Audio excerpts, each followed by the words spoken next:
Balita naman sa ibayong dagat, isla ng Tokara sa Japan, niyanig ng 900 lindol. Ang detalye ng balita, hatid ni Idol Zena Marie Akdang.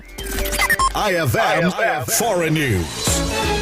Takot, pangamba at kawalan ng tulog ang nararanasan ngayon ng mga residente ng Tokara Island sa bansang Japan. Ito ay matapos 900 earthquakes ang naitalang yumanig sa isla sa loob lamang ng 2 linggo. Ayon sa mga otoridad, aktibo ang paggalaw ng lupa simula Hunyo 21, kabilang ang lindol na may lakas na magnitude 5.5 nitong Miyerkules. Sa kabutihang palad, wala namang pinsala o tsunami alert ang naiulat, ngunit inabisuhan ang mga residente na maging handa sa paglikas. Nagbabala rin ang pamahalaan na dapat pa ring paghandaan ang posibleng megaquake na matagal nang kinatatakutan sa bansa. Bagamat sanay na ang lugar sa mga serye ng lindol, kakaiba umano ang dalas ngayon. Sa 12 isla ng Tokara, 7 lamang ang tinitirahan ng higit kumulang 700 katao. Wala ring ospital sa ilan sa mga isla, 6 na oras pa ang biyahe patungong Kagoshima, ang kabisera ng lalawigan. Para sa IFM Foreign News, ako si Idol Zena Marie Akdang, Idol!